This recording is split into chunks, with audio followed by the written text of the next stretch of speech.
which is dedicated to the memory of my father's last days. I remember the days my father came home from work, his lined forehead covered with sweat, his hands rough with calluses. The look of weariness I saw in his eyes. His knee often bothered him, an old injury from his younger days when he loved to wrestle. I remember the last day he worked. He came home early and walked through the kitchen door, saying he couldn't breathe.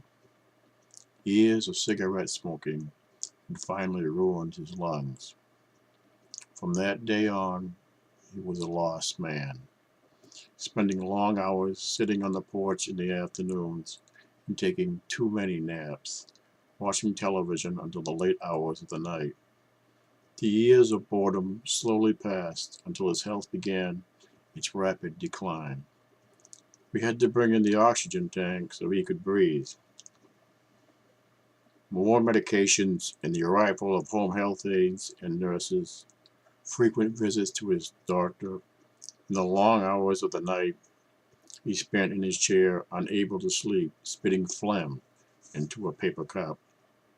On his final day at home, the nurse trying to convince him he had to go to the hospital, his only words to her were, "They're just trying to get rid of me."